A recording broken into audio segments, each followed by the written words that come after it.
coming to you direct from the nerve center of the galaxy's greatest comic. This is the 2000 AD Thrillcast.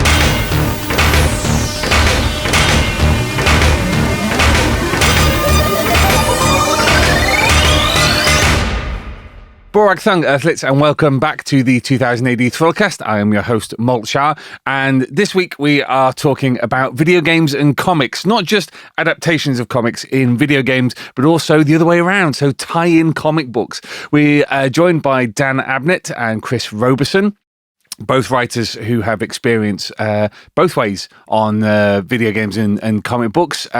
Chris Robeson is currently the writer on Zombie Army Last Rites, which is running in the Judge Dredd magazine. And Dan Abnett was the writer on Wardog back in, 2004, which was an attempted tie-in to a video game that ended up not happening, but it still ran in 2000 AD. So it's interesting to consider what might happen, what is happening with games, what's happening with comics, how they complement each other, the challenges of writing for the two different mediums. We've also got Tim Jones, who's creative director of Rebellion, who'll be joining us to talk a little bit from the technical side and the production side of creating video games. So looking forward to joining them. In the meantime, don't forget that Best of 2000 AD is coming at the end of April. First issue out, April 29th. We're also taking part in Free Comic Book Day this year with an Issue 0 sampler with a brand new story by Al Ewing and Erica Henderson. That's going to be in comic book stores on the 2nd of May, so make sure that your local comic book store has ordered copies of both. So this week we're talking about video games and comics, and it was an absolute delight to welcome Tim, Chris and Dan into the studio and online to talk about the crossover of the two mediums.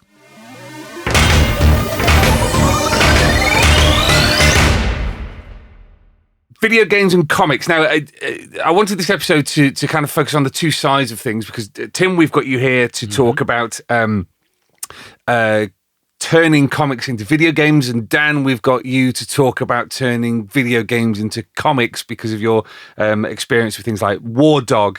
You know what? I'm going to start off with you, Tim, because Okay. We've produced 2 and a bit comic books into because we did Dredd versus Death. Yes. We did Rogue Trooper, which we reduxed a little while ago. Yeah. And we also did the Dredd versus Zombies mobile game. Yes, that's true. And like we were discussing before, back when Redux came out, we did a whole episode about converting Rogue Trooper into a video game. But take us through briefly, if you can, the thought process that we go through when we begin to convert a comic book into a video game.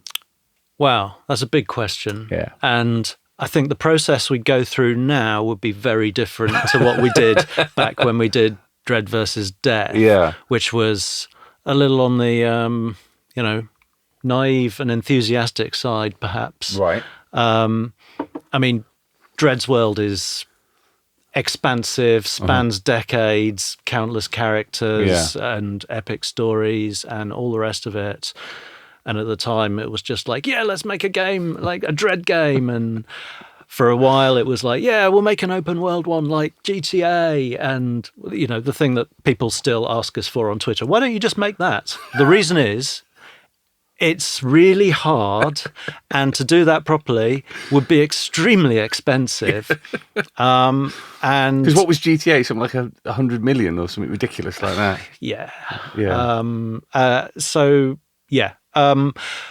Ultimately, we went for something a little bit more focused. Looking back, I don't think it was focused enough.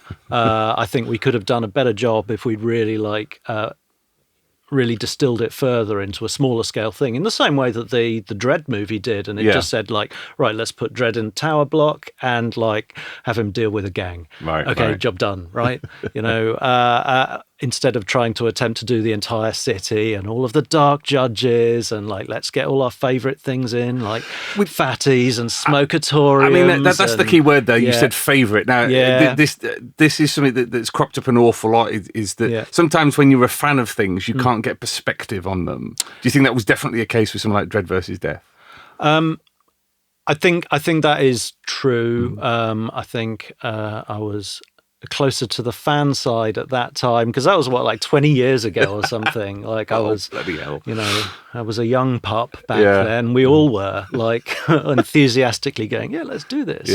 And it still has it still has enthusiastic fans out there that still really enjoy the game, because it was fun. And we did lots of cool stuff in it. Like the multiplayer was cool, and the story had loads of cool stuff in it. And I think we did capture quite a lot of the vibe of like Mega City 1 and its craziness and all of that. But I think we struggled to fill the city with the amount of busyness and stuff going on that we all had in our heads that we wanted to achieve. And I think the story itself was a little bit too much of a smorgasbord of like, yes, well, we're going to have the dark judges, and like let's have like this vampire stuff in, which kind of bled over from a prototype concept that we were working on before we moved on to Dredd. And there'll be like zombies, and we're going to have this, that, and the other, and let's do a level over here, and let's do a level over here, and let's go to Dead World, and all of that. It was hugely fun to make, and still very proud of it. But I'd like to do it again. I have another shot at it. Sure. Yeah, for sure. Interesting point. It's called Dredd versus Death because the marketing people at our publisher at the time thought it would be a good idea, us having just done Aliens versus Predator, which is a big hit. Rebellion, they do versus games, so it'll be Dredd versus Death. I mean, that's why it's called that. And it is you versus Judge Death, I guess, fundamentally. But I can only apologise on behalf of the marketing community for that one. Honestly, that's appreciated, but I don't think you're going far enough. Mass executions, really, we're talking about, aren't we? Dan, were you a gamer? Was Dredd vs. Death something that you picked up at the time? I'm very, very embarrassed to say that it wasn't, because I'm not much of a gamer. I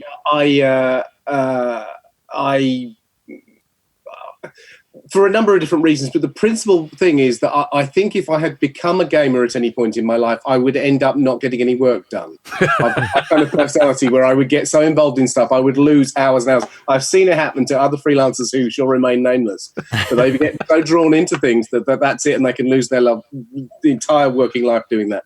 So I haven't ever been, and it came as a surprise to me the first time, probably over a decade ago, when I was approached by a games company to work on a game.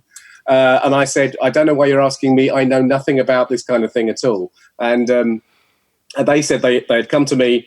Clearly they were insane, but they'd come to me because of my track record as a storyteller. And that's what they wanted. They wanted me as a writer and a storyteller. And in fact, I have discovered, because I've obviously worked on quite a lot of game projects in the last 10 years, some of them quite high profile.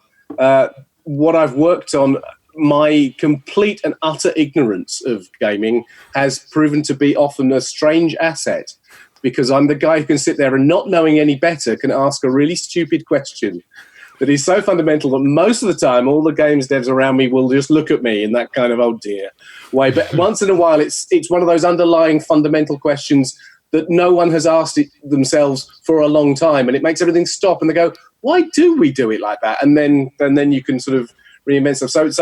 So short answer, no, because I don't have time. But I've done an odd amount of game work, quite a lot of game work, given the fact that I have no connection in that way. And often it means that you have great conversations with people, whether I'm working on a game or developing a comic from a game or developing a game from a comic or another property, where part of the initial conversation is to establish sort of ground rules of commonality, what are the things in A that will also work in B, and vice versa? What are the things that simply do not translate? You know, what's great in a comic but terrible in a game? Or a novel or whatever?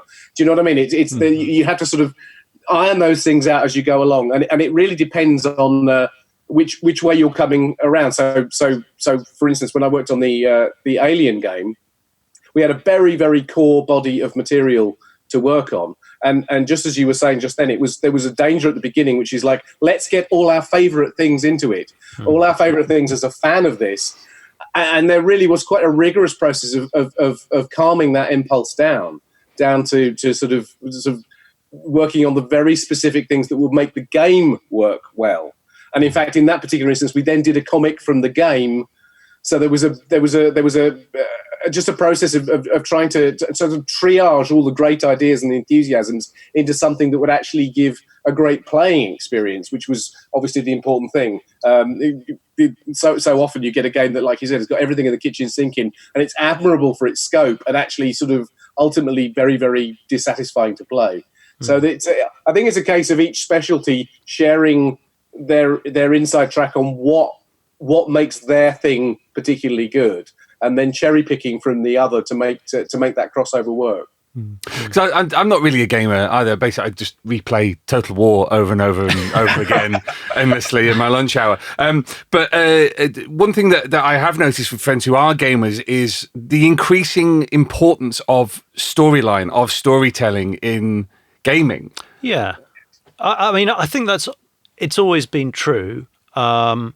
These days, games are such a wide spread of different types of games that, like, there are those where narrative is really important and the story, and those where it's not important at all. And, you know, say Tetris, for example, is like, you know, the narrative there is the player's own narrative of. I absolutely love the plot twist in Tetris. It is like, you get crushed at the end. If you're going to reach back in time, why not reach all the way back to the beginning? Well, that's not the beginning. The beginning is like Pong and Space War. Oh, man. Jeez.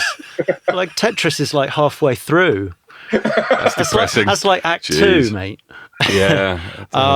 But yeah, these days narrative can be really front and center in a way that is, you know, reaching for, you know, getting beyond what people have achieved in movies and cinema and TV and stuff, sometimes succeeding in areas, sometimes not, because it's like no one's figured it out yet exactly how this art form should work in terms of interactive narrative, because you've always got a player getting in the middle of it, like doing what they want to do. And the only way you can really nail them down in most cases and say, right, I want you to experience this bit of narrative is by essentially showing them a movie or some text or something and like not being interactive about it, which is, you know, there are lots of really interesting ways around that, and to, you know, get players to experience something from their own perspective and maybe not get everything you do or see everything you do, because they might be turning one way or the other or doing that. But that's really interesting and exciting. But yeah, it's hard. It is hard. Well, I wanted to pick up on something that Dan said, which was kind of about there's quite often an assumption that games and comics are in the same kind of narrative space, that of course you can easily convert comics into games and vice versa, because, you know, does that come from the whole like, oh, they're for kids because they're games or they're comics? So, yeah. Because, like, that doesn't actually make any sense. No, exactly. And it's just like what you said, Dan, where there are bits that can be translated over, but actually those are relatively basic things. You know, you can't just wholesale transplant one into the other. No, I don't think you can at all. And I am a very strong advocate of story in games, because I think that's one of the ways that we're going to push the envelope of what games can do. I think there are some games yet that haven't been produced that will do extraordinary things, where they essentially are creating a novel around you that you participate in. I mean, that's possibly a way off yet, but that's one way of going. But At the same time, I'm very mindful of the fact there are a lot of extremely good games that require no narrative whatsoever. Tetris is an obvious example, but there are all sorts of things where they simply don't. And there is that incredibly cynical quote, and I can't remember who said it, and I can't remember it word for word, but it's story in game is as useful as story in a porn film. Which was one game designer once said. And I have found that working in games, that sometimes you come along, I come along and try and thread a story through something, and the story comes to an abrupt halt because one section of game development has produced this amazing level that they want to put in. And you're going, that doesn't make any sense in the course of the game, and you have to recraft your story in order to accommodate it. So I think. If you are committing to doing a narrative game, you should put an enormous amount of importance on the narrative and allow it to lead it, and possibly bring. One of my mantras is bring the writer or the storyteller in early in the process to determine how the game structure is going to work, because the satisfaction of the game is very complete and can so easily be sort of misdirected by the enthusiastic building of things that don't really fit into the way a game goes. At the same time, the commonality or the obvious external commonalities between, say, comics, movies, games, science fiction, novels, or whatever, is that they use the same sorts of things. Their stories about the same sorts of things, but what they do in deploying them in their own frameworks are often completely different. There are things, as a novelist, there are things that I would never do in a novel that I would do in a comic, and vice versa. And I think games are a very particular animal because at the very least they are simulating the sense of narrative freedom or narrative control for the player. And sometimes that's almost genuine, that as you say, that a player can do anything and they can leave the storyline far behind because they've gone off on their own particular thing. Yeah. And sometimes it's just trying to generate a sense that they have that control. And there's some of the things I've worked on where we have worked very, very hard invisibly to create a sense of a narrative that the player is controlling, where in fact it's incredibly linear, but you kind of fake them into thinking that they have more volition in the world that they're adventuring in. A classic example of that is essentially, let's take a Call of Duty campaign, which they're usually quite straightforward narratives. Not always, but it's essentially it's a beautifully choreographed roller coaster ride that the player's on, and they've got a channel that they can move through, and yes, they can circuit around like a few bits and shoot the bad guys from different angles, but ultimately it all kind of comes down to the same thing. And it's like the choreography of that is extremely sophisticated, but it is an extremely linear experience ultimately. And it's very Hollywood bombastic kind of that side of things. But there are other kinds of narrative, of course, like in the way that they're like there are all sorts of comics of some of them are just talking heads and some of them are all out action and car chases. The car chases don't translate very well to comics, I don't think, generally. Oh, I don't know. Do you think of a good example? Well, I guess every time Dredd's on his Lawmaster. But... Yeah, and anything written by anything drawn rather by Frank Quitely. You're right. Okay. Yeah, I take it back. I take it back.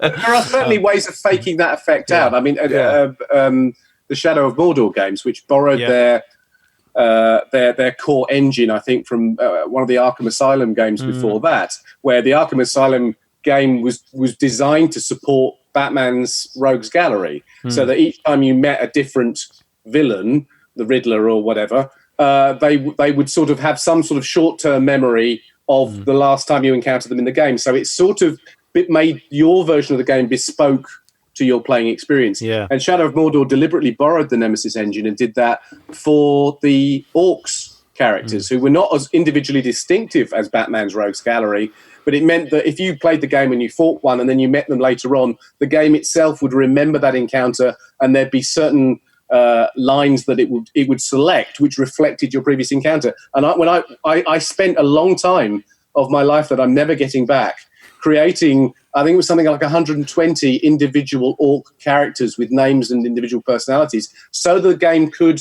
pick them and sustain them. So from the player, it felt like they were adventuring in a world where there was a genuine narrative and their choices had consequences. Yeah, and it sometimes was those things came back to bite them on the arse. Yeah. But in fact, it wasn't. It was just another random orc. But rather than letting that get boring, we sort of personalised their experience with them. Well, yeah, but you say it wasn't like a genuine, like, personal narrative, but it was in that, like, you created the pieces, if you like, the characters, those orcs. Yeah. But playing the game, you have an encounter with an orc, and that is your encounter with that orc, and he like responds in a certain way, and it was much more personal than like dealing with. Well, to be honest, than dealing with like a regular NPC or even like a boss character, because it was like you feel as a player. That was my experience. I came at it from this angle. I chose to attack this guy in the camp, and I was going to kill him, and then I kind of failed, and then he kind of like basically was really pretty offensive about it and like laughing at my face, and then you come back and you're like, right, I'm going to get this guy, and it becomes a real personal vendetta between you and what you perceive as like a randomly created orc that you had to write for. But as far as the player's concerned, and as far as I was concerned playing the game, like it felt personal to me because of the way it connected to all the other systems in the game and my interaction with it. That's what I mean about that sort of sense of simulation. I mean, is it a tailored it feels more tailored than it actually is. I think that's kind of what I'm getting at, is that rather than build a game where simply you kill generic orcs because that's the easy way of generating them, and after a while it's like, not this again. You build a layer of pseudo-narrative in, which from the player's experience becomes very personal to them, which I think is great. I think one of the things is there are obviously many different types of readers of comics and novels, in the same way there are many different types of viewers and players of movies and games. But usually their personal take on what they want to get out of a book or a novel or a film does not then affect the movie. So I mean, the end product. What I'm saying is, people who read 2000 AD come in various different stripes. They like different types of things. They all still read 2000 AD. 2000 AD is not necessarily affected by their involvement.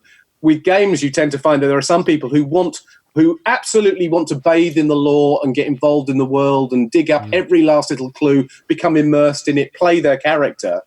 And for every one of those, there's another guy who just doesn't even want to watch the opening cutscene, has no interest. They just want to see how cool it looks and what does this gun do, and will almost defiantly do things that the game is not wanting him to do. And rather than try and build a game for one or the other of those things, one of the best ways of doing it is build a game that will accommodate both. So there's lots of lore and NPC interaction and background information, and often external stuff like websites and comics that the lore enthusiasts can get really involved in. And then just a very cool game where you can go through and try your flamethrower on everybody, because that's the kind of player you are. I mean, that's one of the challenges that we deal with when making games. It's like, yes, that is the ideal, cater for everybody. It's that's kind of... That's a lot of work. And we're always having to make decisions about, okay, where do we put our efforts? And yes, you're right. We're always having discussions about like, okay, how many hidden collectibles and documents do we put in here, and audio diaries, and because we know a bunch of players don't care and aren't going to play those. But there are a bunch that will get really into it, and often they're the ones that are going to be most passionate about your game. But I kind of believe at the same time, if you don't put that stuff in for those players that are really into it, even the players that don't care about that stuff can tell that there's no depth to the world, and that you haven't put that detail in, and they themselves, even though they're like, I don't want to read that stuff, I don't want to hear about it, they kind of want to know it's there, and someone's cared enough to make it, and that this whole thing that is worth their time to give whatever precious minutes of their actual real lives they've decided to devote to flamethrowing everybody or whatever. It's like I think we have a certain responsibility to, deliver something that's worth people's entertainment time. Mm-hmm. I agree with that completely. I think the idea of delivering the depth, even if the depth isn't explored and you're just doing it for 5 minutes of fun, is absolutely there. In fact, there's a project I've been working on recently that I'm afraid I can't tell you about specifically, but one of the things that interested me most is that the game involved, because of its very nature, has no inside story. There is no world inside it. Because of the very particular quirks of the game, it's not necessary. But I've been employed to build a world and lore that supports the concept of the game externally, because they are very aware of that very thing, that people will come in and go, and most people will go in and just play the sort of Tetris style game because that's all they want to do. But there will be other people who go, well, why is this and what is this? And they can look outside. Yeah. And initially, it felt like a very strange job to me, because I'm thinking, why are we going to the trouble of essentially producing supporting color text for something that has no internal rationale? But it is exactly for that. It's to balance out the needs of the different types of players. Yeah, I think most people do need a framing device, to justify why they should care or spend their time with something. Like, whether it's cinematics or set up things to make your characters look cool, or even to the extent of there's a match 3 game called Homescapes that I've spent far too much time, and I continue to spend far too much time playing on my iPad, and it's just a match 3 game. But the framing device is I'm renovating this mansion, and every time I complete a match 3 level, I get to replace a chair or fix the floor, and it's just it's busy work. But I know I'm wasting my life. But hey, we all know that. but at the same time, that sense of generally improving something and that meta structure around what is basically a satisfying kind of tactile experience of going, I can't control much of my life, but I can match these 3 things together they go poof. It's a different kind of narrative. Actually, there's a staggering amount of narrative in that game in terms of all the dialogue and the characters, and people keep turning up, and I've got this sort of will they, won't they romance going on with this girl that keeps turning up, and I play the butler, and I'm trying to... Anyway, it's really good. What I'm particularly enjoying now is the look on Mike's face. You're what is wrong with you? Oh my God. I mean, you're talking to a man who started playing Candy Crush because there was an oblique reference to it in Brooklyn Nine-Nine. So I too am very easily suggestible with gaming stuff. But I wanted to kind of bring it back to 2008, because the way you guys have been talking it just makes me want a Strontium Dog game, to be quite frank with you. But one of the things I wanted to touch on was, because we, like Dan said, certainly in my time at Rebellion, we have been bringing in the storytelling element, the writer, if you will, a lot earlier than when I started here almost 10 years ago. Yeah, so I'm thinking about people like Gordon Rennie, who we brought on, who's just done some work on Zombie Army 4, which has just come out. We worked with him on Aliens vs Predator 2010, in fact. And he did, in fact, write the novelization of Dredd vs Death. He did. He had the pleasure of trying to make sense of the story that I came up with for that at the time. Well, I'm going to come back to that in a moment. But I just wanted to ask Dan, as somebody who has been asked to work on games because of your comic book work, your licensed property work, because you've done an awful lot of Warhammer. Do you think there is some unique quality that comic book writers bring to something like games that perhaps other writers might not? Possibly. I think if I was championing the cause of comic book writers, I would suggest that they have a better than average sense of visual storytelling to go along with their ability to craft words and ability to build the characters and plots and novels and narratives and stuff like that. So I think that's got to help, because they will just have, I think, often subconscious shortcuts to the way things can be presented on screen that will get things across. I mean, sometimes I read stuff, particularly from and again, mentioning no names, and in fact, I'm not even thinking of anybody in particular, but sometimes you get a very, very talented writer who writes novels, but when they come to do comics, they sort of do really obviously wrong things, and you're going, where is your visual imagination? Where is your visual storytelling? They're so used to being able to tell somebody in prose what something is, they forget that it's not so much they're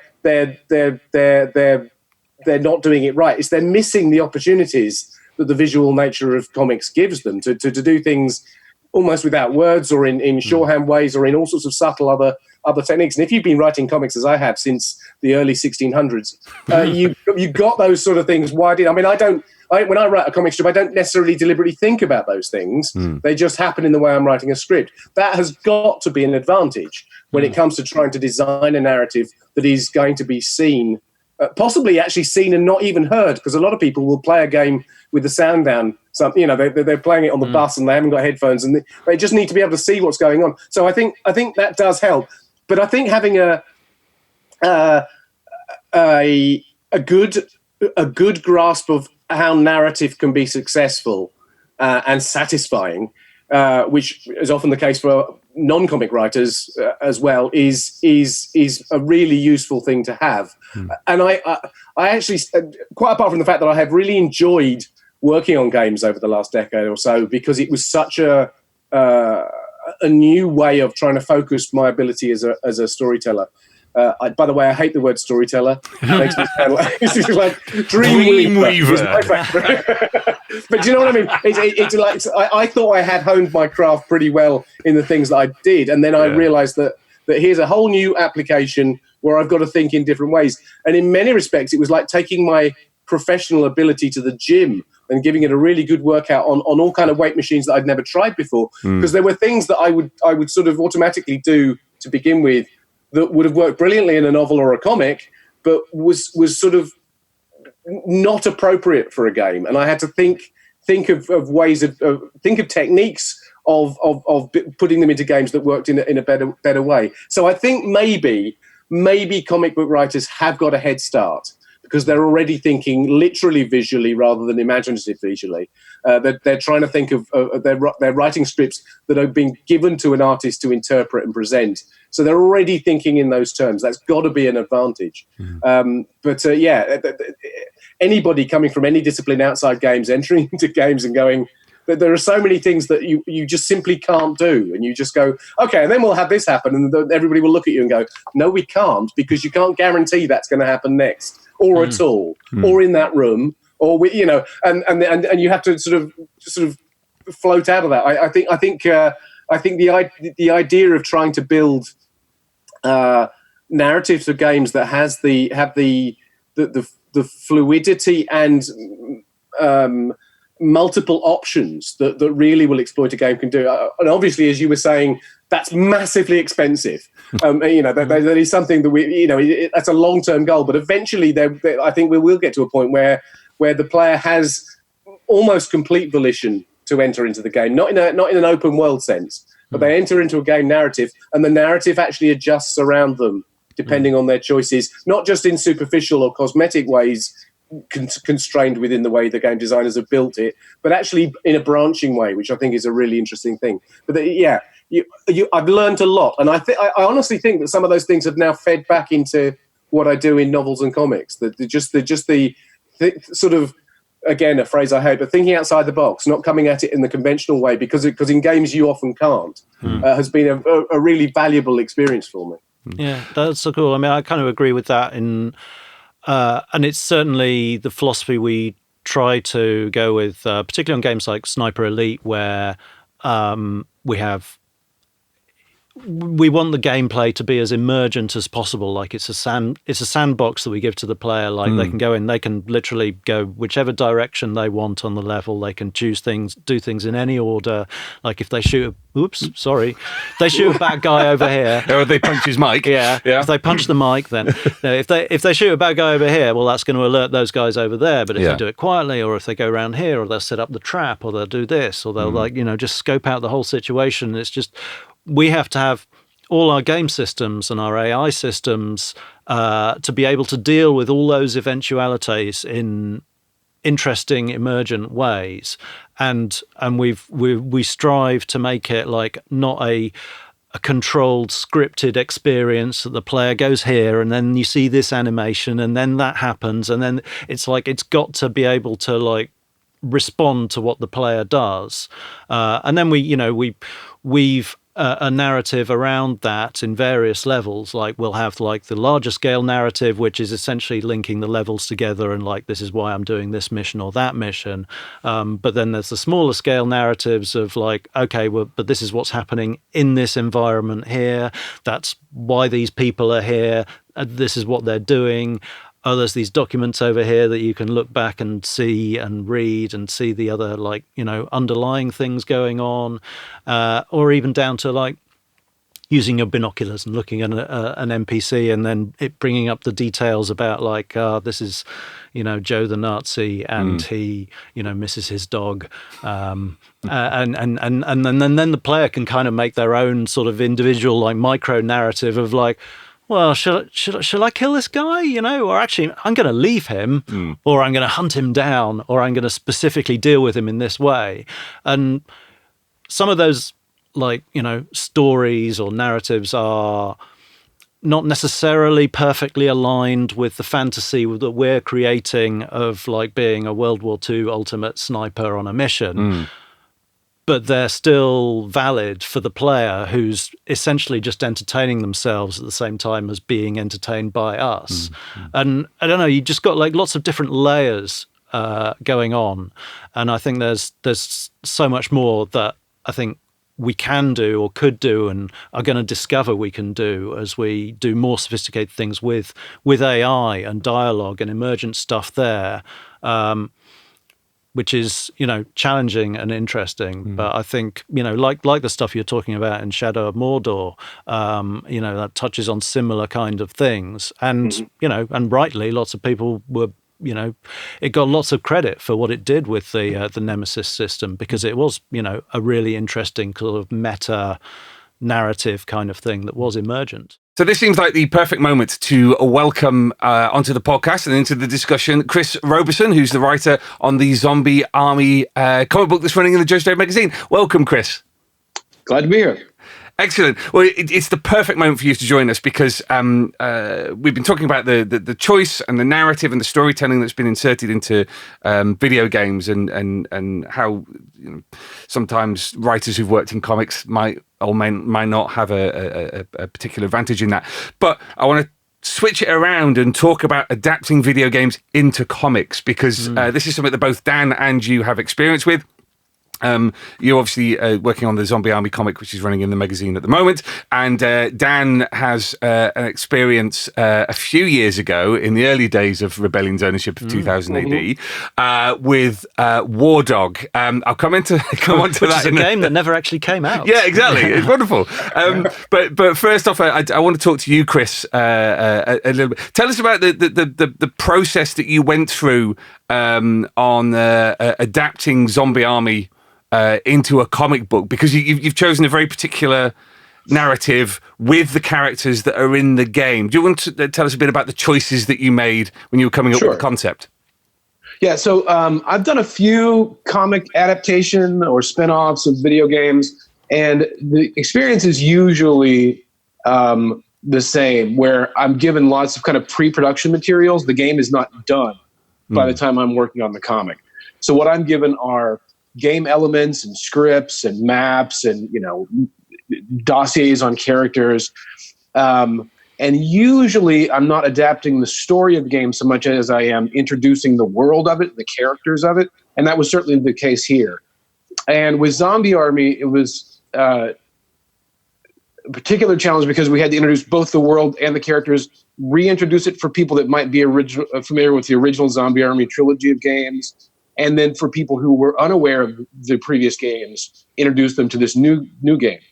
So we chose to use a blend of existing characters and new characters and set it kind of in between the events of the original trilogy and this new game.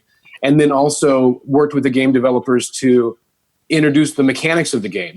What's the game about? How does it work? What does the player do? And very much kind of treated it as a level of the game. The that the players might encounter at some point. And with the what was the relationship like with the guys at Rebellion as you were crafting this story? How far along in the process were they before you started writing?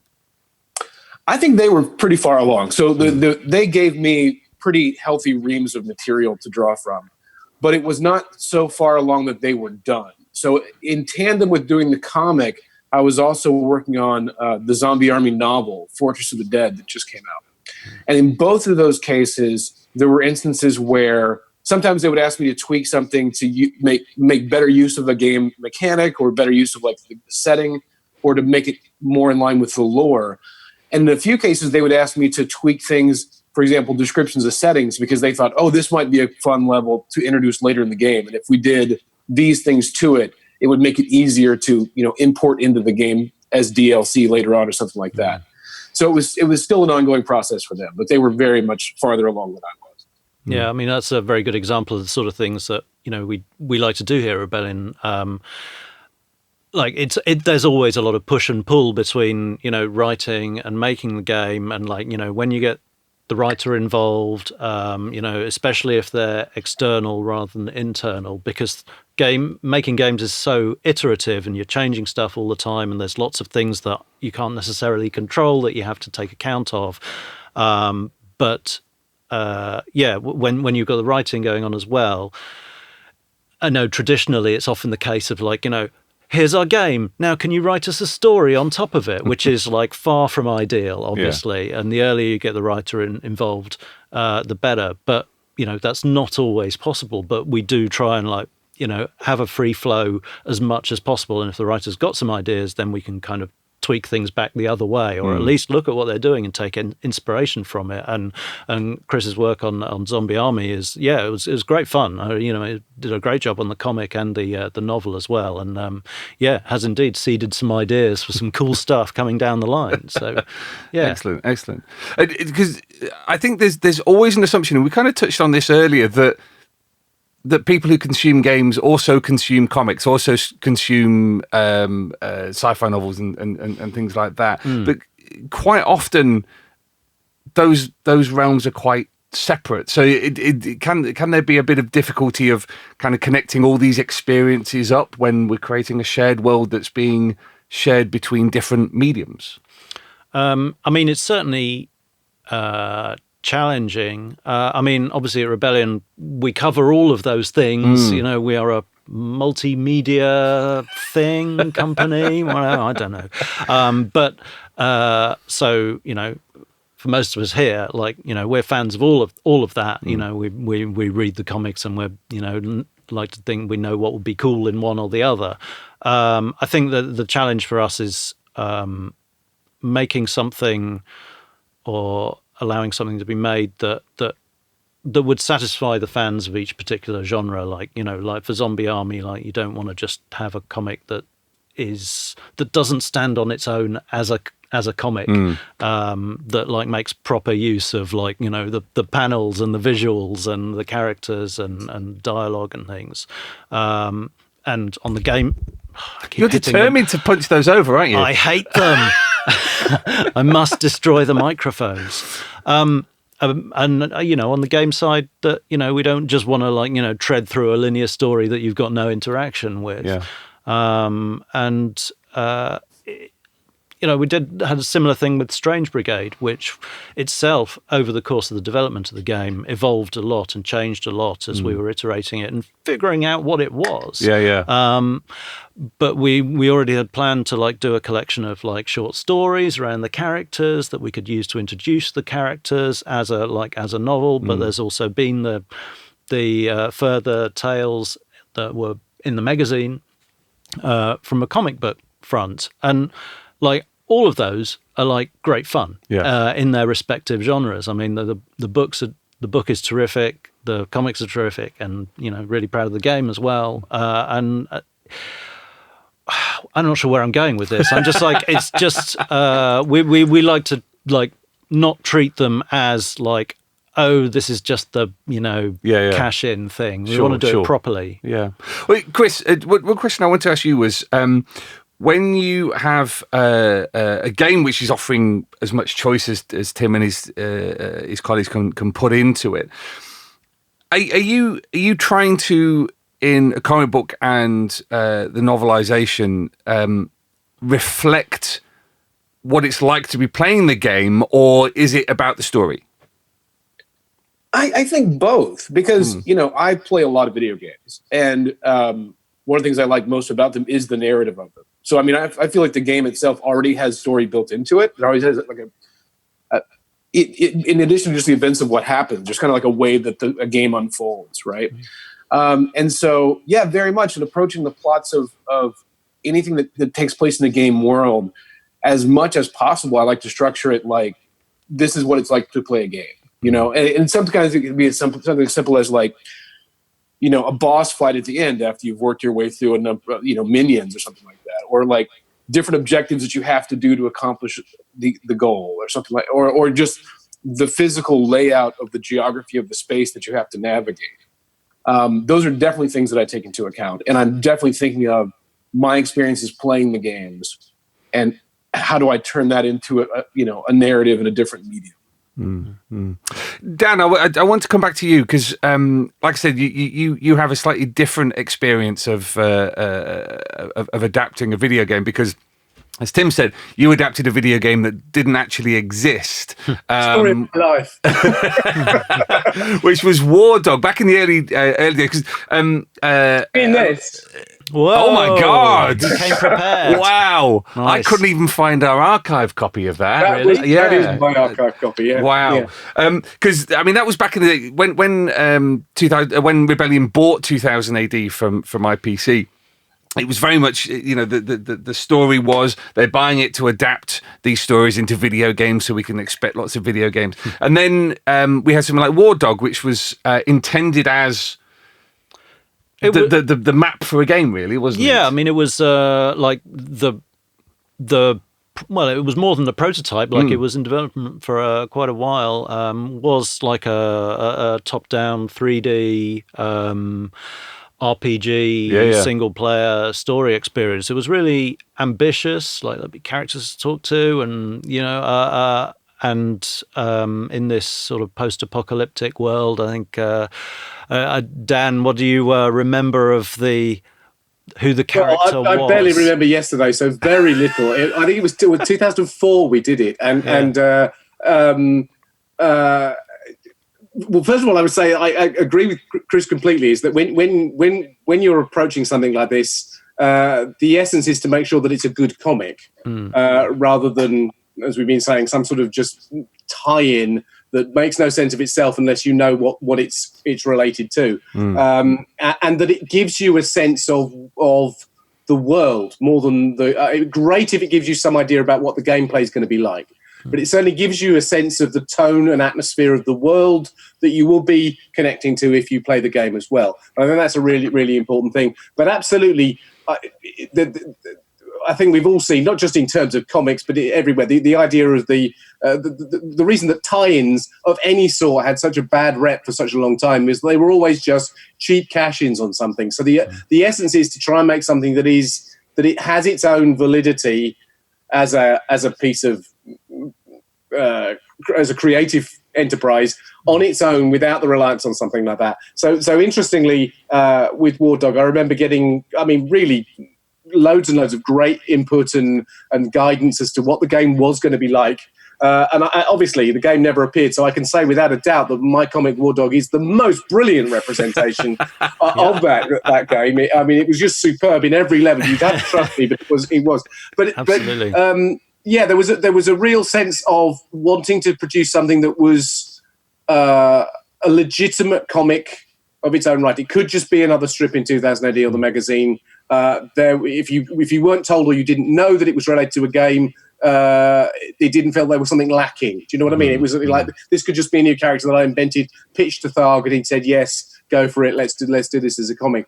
So there was an effort to try and make sure that I got in all the sort of component parts that made the game dynamic work, an essence of what the gameplay was, what the world was like, but also that it was a satisfying story in itself. And that's the sort of thing I've applied to any other thing that I've done representing a game in a comic or a novel form. I think that's sort of, I think you owe it to the readers to give them something that is worth their money and worth their time and worth their effort. Particularly if they are not relating to the game at all. If it then takes them to the game, that's the plus. That's the point of doing it in the first place, I guess. And similarly, you owe it to the players, so that if they can make the time and effort, and again spend their money in coming and looking at something that is produced to relate to a game that they love, that it's worthwhile the trip. They're not wasting their time. They're not going, oh, this is a sort of weedy, they're just showing me images of the stuff that I can get much better on screen. So it is a matter of defining that, and sometimes it's a matter of I think nailing down into that concrete, unchanging narrative of a comic or a novel the sort of narrative fluidity that you get in a game. All the multiple choices that you might get in a game, that sort of sense that it could go off in any direction. It is exactly the reverse of what we were talking about earlier on, which is this is the point at which you set it on rails and say it's going on this. This is the direction I'm choosing. This is the simulated player experience I want to give. These are the twists. These are the surprises. You actually end up adding in some of those little sort of comic narrative tricks of pacing and timing in order to make it work as a comic in its own legitimate state. For those who don't remember it, what was the concept behind Wardog? 'Cause he had a timer in his forehead, didn't he? A bomb in his head. Don't we all? Yeah. Wardog was, yes, he was essentially a sort of mercenary type character. It's post-apocalypse, and Wardog and his ilk had this timer whereby you were kind of hired to do a job or recruited to do a job, and the timer would count down, and if you did not perform the task that you had to perform before the timer reached zero, you would sort of explode messily in a David Cronenberg type fashion. A hilarity. Quite motivating, more stick than carrot, I guess. Yes, it was an entirely stick, non-carrot type of motivation. And I think, and again, the justification was that the jobs they were being asked to do were often suicidally dangerous and also morally very, very wrong. So it was like, how do you get people to do these things in the first place? How do you enforce your will upon this world where sort of violence is king? How do you do that? And the idea is, well, you actually literally put a gun to someone's head, or metaphorically, or semi-metaphorically. I don't know what. You put a counter in their head, and off they go, and that's how you get them to do these things. And it was, the story was first of all had that wonderful literal ticking clock, that everything was happening was really, really urgent, because if he didn't get it done, he was going to die. And it also had character building, because his reluctance to take a job on, or his revulsion at what he was being asked to do. And again, the fact that ultimately he didn't have a choice. When the clock started, that was all he had to do. So actually, in the same way that it galvanized the game, it galvanized the comic. It gave it an incredibly strong spinal cord of drama and pace, that everything was ticking along, and it would make it. Yeah, it was a remarkably fun thing to do, and a great concept that I really urge Rebellion to revive now, because the more I talk about it, the more I'm going, what a great game that would be, particularly if the players exploded. Chris, I remember at the time, back when I was, just a reader of 2000 AD, thinking, why have they done this rather than adapting an existing character to do a video game? Why are they creating like new IP and merging games and comic books? Good question. My name's Tim, by the way. What did I call you? Chris. Sorry, Chris. Sorry, Tim. It's all right. I was like, who are you talking to me? I was all a bit taxi driver for a moment. It's only Wednesday, and it's been a really long week. Right. Why Wardog? Why not one of the other things? Yeah. I think, Jason Kingsley would probably answer that question more accurately than me, because ultimately it was like his call and they're his toys to play with. True. But I think it came from a place of like, well, we don't just want to do like the obvious thing. We want to like create something new. Rather than like resting on the laurels of something that we've already got and done, and it was an experiment, like to make something fresh and new that hadn't been done before, that was created by Rebellion, or influenced by Rebellion, like both on the game front and on the comic front. And I think it was pretty much as simple as that. The answer is because it was cool. I think it also gives freedom, though, sometimes, doesn't it? I mean, the idea that if you are taking an existing property, as you said, Judge Dredd or Road Trooper or whatever it is, and you are building a game out of that, and then the materials like comics that will follow that, you are stuck with those rules. You are stuck with that mindset and that world. And the expectations of a fan base as well. Yeah, it's true. Yeah. So if you're creating your own world, you have that freedom to say, well, actually, this would work really well in the game, and I am not obliged to put in these elements just because they were there in what we were adapting originally. So I think creatively it's free. And I also think that a lot of players are very excited when they see a Judge Dredd versus whatever game. That's very exciting because they know the IP. There are also a lot of players who go, oh, God, that's just to cash in on something else. I'm not as appealing. So something new where they literally don't know what it is, there's an allure to that. There's like, what is this? What is Wardog? What's that about? I want to find that out. So there's a sense of discovery, which I think can be quite a big draw. Okay. I mean, the ultimate question is, why didn't it happen? If you can remember. I think the answer to that kind of lost in the mists of time. But I mean, there are a lot of projects that we embark upon that don't necessarily see the light of day. Well, you say that, but actually, I think Rebellion's got a remarkable track record of the vast majority of everything that gets started here, gets finished. Right, yeah. Wardog is quite unusual in the amount of development that went into it, and then it didn't release. And I think ultimately it was just down to practicalities at the time of we needed paying projects coming in from outside, and it was self-funded. I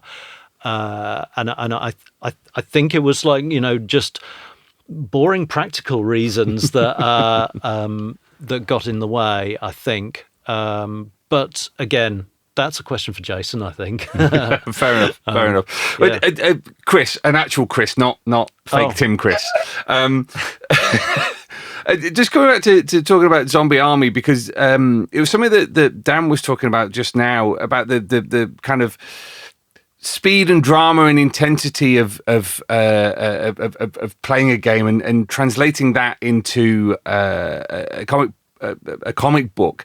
When Dan was doing Wardog, he had the advantage of the literal ticking clock that was embedded in someone's head. But with something like Zombie Army, where the threat is all pervasive, there's always the undead, the Nazi undead coming for you. How have you found keeping up the pace on something like Last Rites? One of the things I really like about the Zombie Army games is, it is ever present, the zombie threat, but they're not always there. Part of it is the dread, right? It's navigating through ruined streets, and you can hear them. They're nearby, but they're not right on top of you. And then they might pop up out of the ground. They might be around the next corner. And then in terms of the increasing the threat, it's just you pile more of them on. That's the way it works in the games, and that's kind of the way it works in the narrative as well. You introduce a threat. Our heroes struggle mightily to overcome that threat and just manage to do so. And then you immediately introduce an even bigger threat that they then have to contend with. You just continue to ratchet up the stakes and the risks associated with them, and then usually kill a few of them off along the way because they can't all possibly survive. One thing I'm intrigued about, which we've already kind of touched on, is this interplay between somebody like Chris and the development team on a game, and you kind of sparking off one another. Although Zombie Army was some way established along at that point, there seems to have been an interplay there. Do you want to elaborate a little bit more, Chris? How did you find talking to the dev team about ideas that you were having? No, it was great. For both the comic and the novel, in both instances, I pitched a few kind of bare bones ideas. Here's a couple of things we might do. In each instances, then Rebellion said, "Oh, pursue this one. This sounds good," or pull elements from both. And it was an iterative process. I mean, there definitely was a lot of back and forth, both in the outline stage, and then got really great and very specific notes on the scripts. Like, can we change this thing? Or like, this character wouldn't dual wield in this exact way, so do this instead to bring it more in line with how it works in the game. Or maybe consider using this weapon instead to, for better visual effect, which was fantastic. I mean, having very, very specific notes is always preferred. So it was good. Yeah, I mean, I think the characters that you had to play with were pretty well sort of sketched out from a here's their biography kind of thing, and in terms of like what they do, well, they're fighting zombies. It's not really particularly about like the soap opera and interpersonal relationships between characters. Although you're able to explore that a little bit more than we are in the game, which is one of the joys of it. But yeah, I think that's it's true. And what you were saying before about like narratively, the ever-present threat of zombies. You threaten the characters, and then they overcome it, and then it gets like bigger. It's essentially equivalent to what you do with the game. You're always looking to increase the threat in a manageable but fun and it feels threatening sort of way. And the joy of like slow-moving Nazi zombies is that, gameplay-wise, if they pop up in the distance, you've got your guns and your sniper rifle and what have you, and you feel empowered and quite comfortable because it's just a bit of target practice. I mean, it's creepy, but like you feel quite powerful at that point. But because of the numbers and the irrepressible nature of them, they just keep coming, and before you know it, there's more than you can deal with just by going pop, pop, pop at their heads, and then you are overwhelmed and having like that threatening moment. And so, from a gameplay point of view, that's great because you've got that ebb and flow of momentum, and similarly, I guess that that plays into the more traditional narrative as well. Because Dan's already talked about the poor reputation that tie-in comics and novels have. I remember the movie adaptation. They still do them. The movie adaptations of various films. Going all the way back to Star Wars, where it was being done before the film had actually even been finished. There's some stuff in that comic that wasn't in the movie. Exactly. Cool. There's the weirdly, I think I mentioned it on the podcast before, actually, the weirdly paced Batman Returns adaptation, where I read that before I watched the movie, which was... I read the adaptation of Blade Runner before I watched the movie, because it was serialized in Return of the Jedi Weekly. That was awesome. Even Who Framed Roger Rabbit had the kids adaptation, and then I think, was it originally based on like an the novel was book? first. Yeah. So you had those on the shelves at the same time. I remember very vividly being in Morrison's up in Blackburn, where we lived, and picking up the wrong one, and my mum just going, "No, take the one with the pictures." So, okay, that's fine. But they don't have particularly good reputation. Chris, what do you feel is the worth of doing tie-in stuff? Because there aren't actually that many companies who do this stuff. We're producing novels, we're producing comics alongside the game. What's the worth? What's the point of doing it? Well, I think it's worth doing if you can do it well. If you're adding something to the experience. If all you're doing simply is adapting the story of a game, for example, I think that can get a little boring. I think where it tends to be the most fruitful is where you can explore areas that remained unexplored in a game, or a moment. Like, for example, I recently did the comic tie-in for God of War, the new God of War title. And we were able to set the story before the events of the game. So, and again, it originally came out before the game did. So, like, it was introducing some of the characters and concepts. And just tell a good story that is set in that world, and, do things that you maybe can't do in a game. Get into a character's head for example. And I mean, with Last Rites, it is guys shooting Nazi zombies, but I was very much approaching it like a World War II story. I was approaching it like an old, not necessarily Dirty Dozen, but something along those lines. Like it's this ragtag band of survivors trying to do this one last mission. And I gave each of them like one little personality trait to bounce off of each other. In my for each of them, I had like an index card with what their weapons were, what their nationality and accents were, and their personality trait. That one thing that defined them. So were they the optimist? Were they the grumbling pessimist? And then just kind of bounce them off each other. And those are things that you can't always necessarily do in a game. I mean, if you're focused more on the gameplay, a lot of that stuff might get lost. But yeah, that's why I do it. Do it if it's good.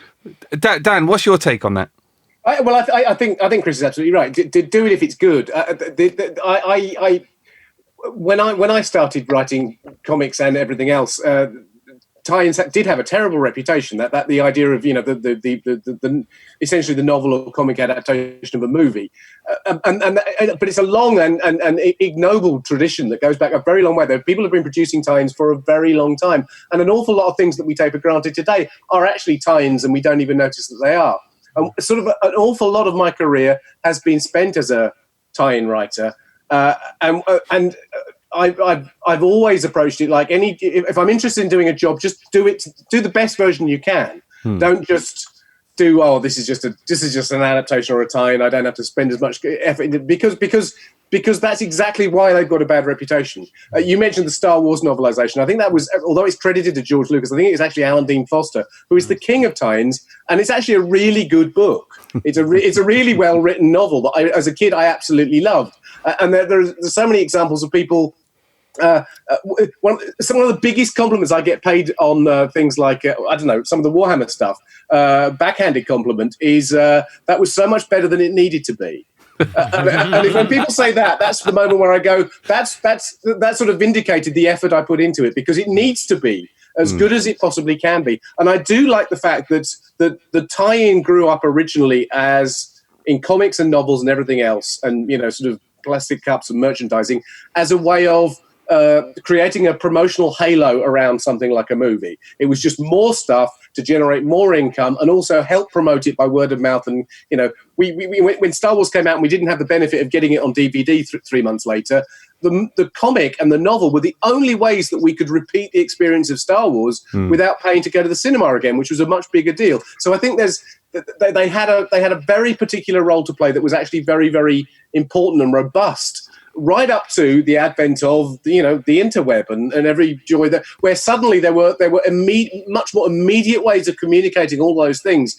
And at that point, two things happened. One is I think there was an increased refinement in what tie-in was. A tie-in comic and a tie-in novel suddenly had to properly justify its existence as being something really, really good that was worth getting, because all the usual promotional fun was now sort of being delivered to your email for free. And I think that was a really important thing.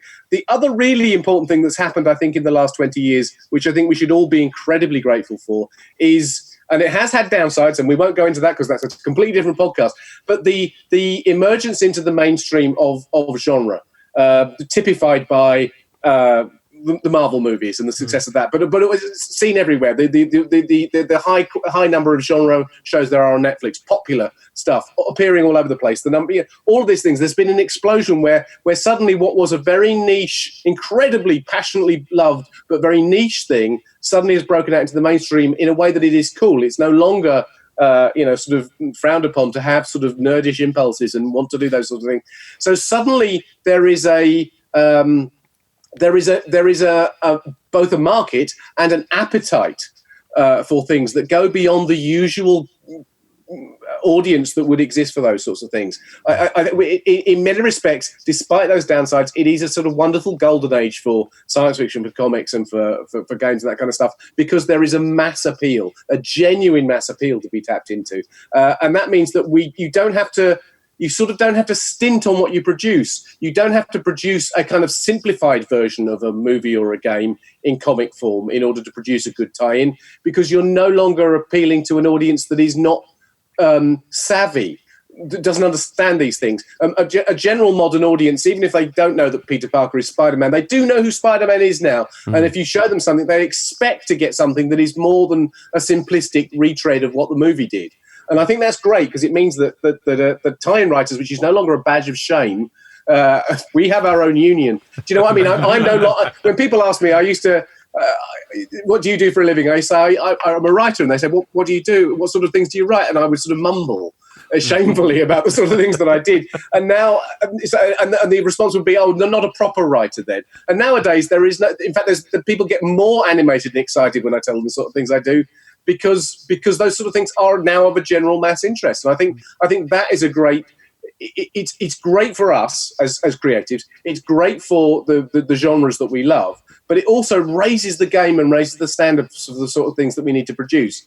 The sort of things that Chris is doing and the sort of things that I do, they have to be better than they used to be, because they are expected to have a quality, which I think is a terrifically good thing. And if you think about it, honestly, things like the whole Marvel universe or the DC universe, and I suppose to an extent even 2000 AD, many of the characters that have had more than one writer on it, for instance, they are themselves now tie-ins, with the aspiration of a lot of comic book writers is to get a sort of 2-year run on, say, the Hulk or something like that, which is essentially tie-in work. You're trying to make your mark on the continued history of a character that is essentially a piece of IP, and the moment that becomes something that people really, really love, it means that you've got to do a really good job of it. Yeah, it's not tie-in work really. It's just like you're creating stuff within a particular universe, like whether it be Zombie Army or Sniper Elite or Strange Brigade or Incredible Hulk, it's or Wardog. Yeah.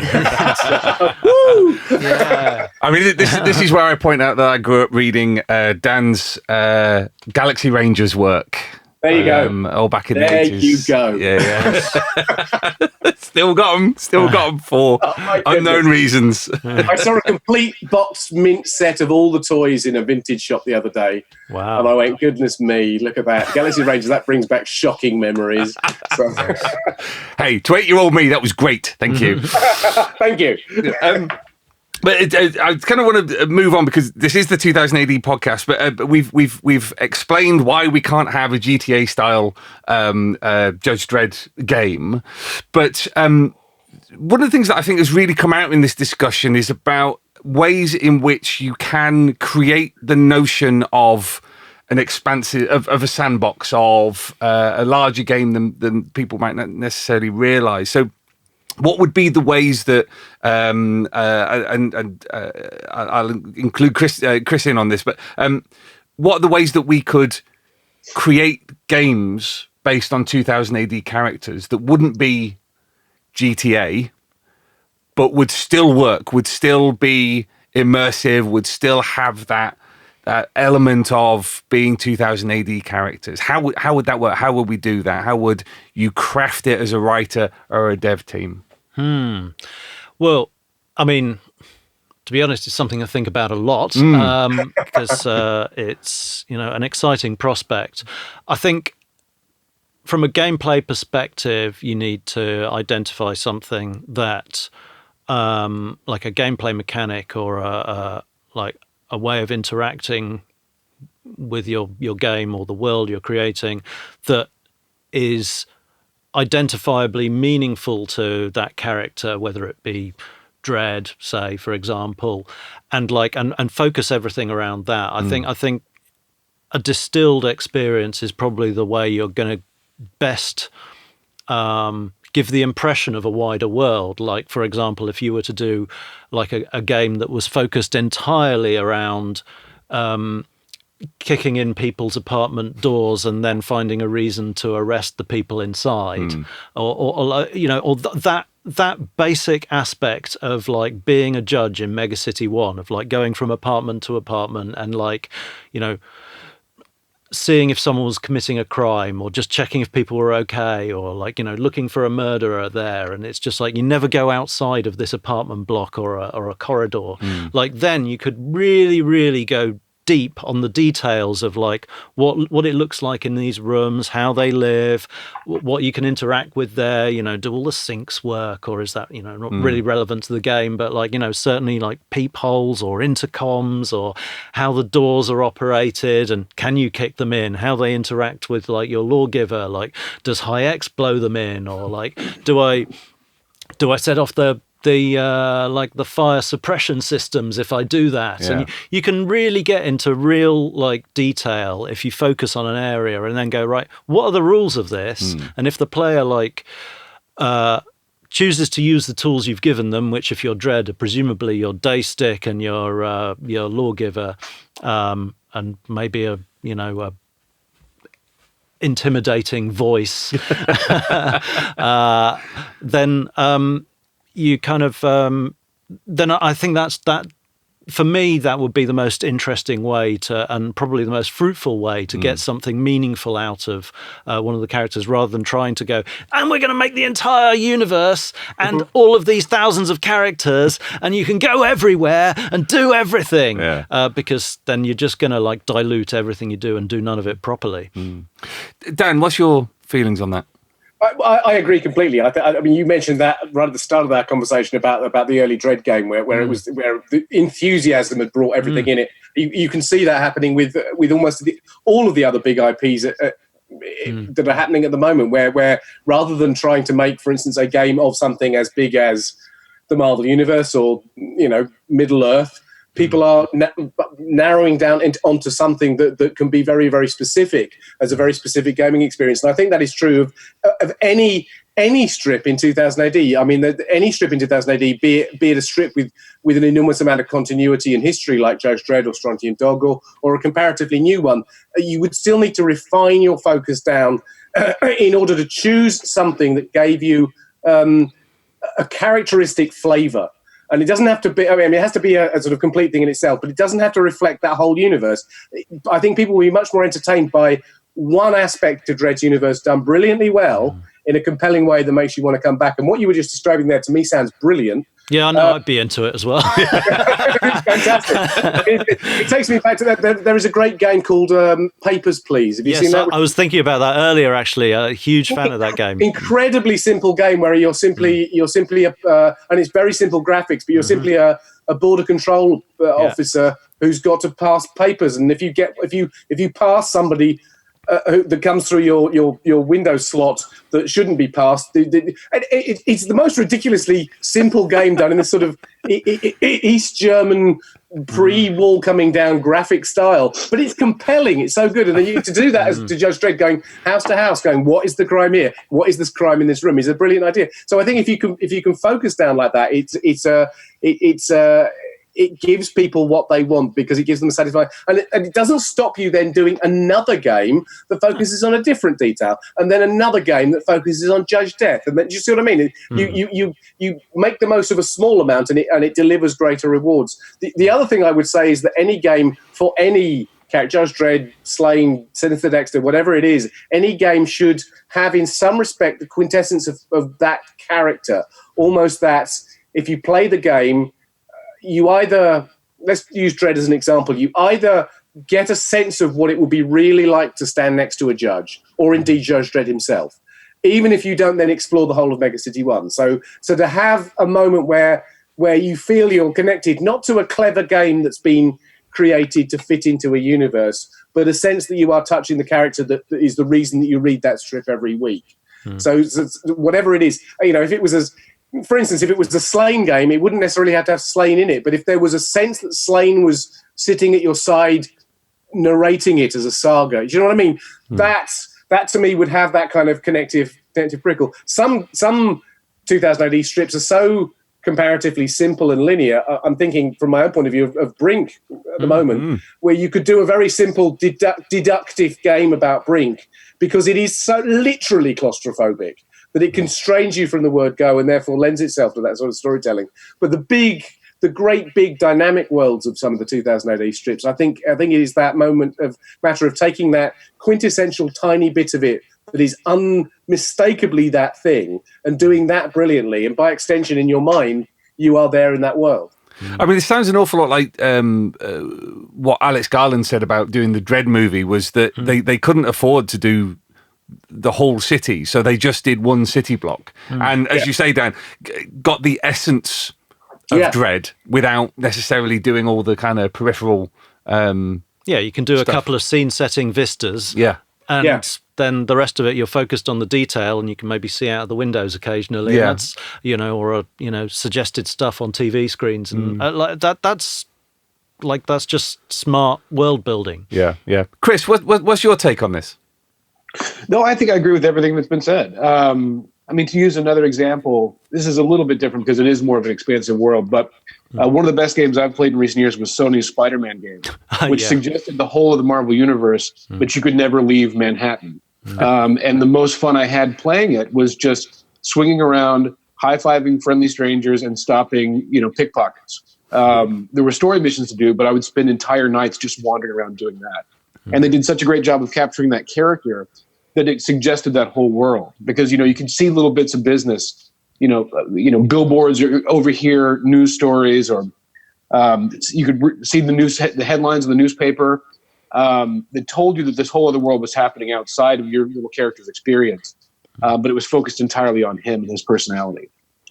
I think the Spider-Man's an interesting one, because I was thinking of that as well, because it's just a brilliant game, and I absolutely loved it and was obsessed with it. But it is also an extremely expensive game in the GTA mold of open worldness, where they created an entire city where you can go anywhere and do anything, and so it's sort of. It's absolutely right. Relative to the Marvel universe, it's very, very focused.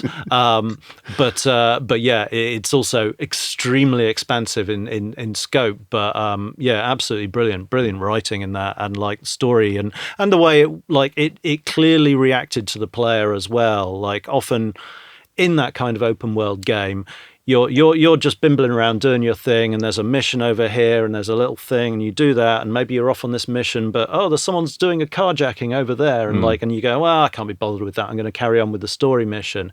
In Spider-Man, that ties directly to what he is about as a character, which is always too many things going on, I can't do all of them. So if you continue with this mission and you miss that carjacking over there, you actually get Jonah Jameson on the radio going that Spider-Man, he's deliberately not following down those carjackings. He's such a lazy fool. What's he doing? And you really get that kind of that sense of it reacting to you, and the fact that because you can do all these things as a player, it very conveniently and smartly in that game just ties correctly with what that character's about, the fact that he's plate spinning and can't do everything. So yeah, I was blown away by that game. I mean, I think what it seems to be coming back around to is what we've been discussing all along, which is storytelling. That if you're giving enough information, if you're giving enough narrative to the character, then actually, to some extent, it kind of doesn't matter how big that world is, because you're giving an experience, you're relating something that might be a bit more linear, but works. They say story is character or whatever, and it's that arguably, if you are able to convincingly portray a character in a game, then you are, probably doing most of what you need to be doing, because ultimately, a player is wanting to inhabit or experience a character when they come to a lot of types of games. Like if they're coming to Sniper Elite, they want to be an elite sniper. If you deliver that, then that's half the battle, right? Absolutely. I'll be honest with you. I mean, we've been chatting for bloody hell, close to 2 hours now. You told me this would be quick. Yeah, sorry about that. So I'm very conscious of people's time, and also I need to go to the gym. So I think I'm going to call a close at that point. So thank you, Chris, for joining us. Really appreciate it. Particularly appreciate that it is still in the morning there. we're rabbiting away. And thanks for Dan. Thanks for bearing with us on the technical difficulties earlier. Oh, they were like levels of a game that I had to unpick. Nice. But I won't be buying the game. Oh, brilliant. Well, I shall let you both go. And thanks so much for doing this. Really appreciate it. Yeah, nice to speak to you both. You. Yeah. Thanks a lot. Happy to be here. Thanks. Cheers. Bye. Bye. Bye.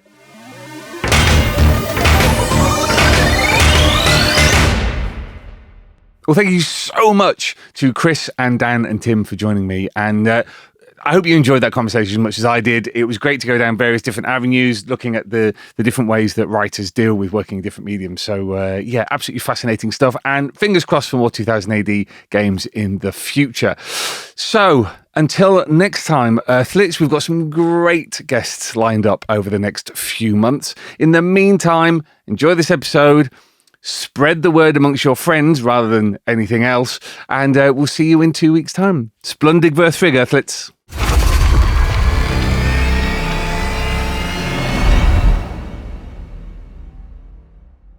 Alert! Alert! Alert! Fill power levels dangerously high. Alert! Alert!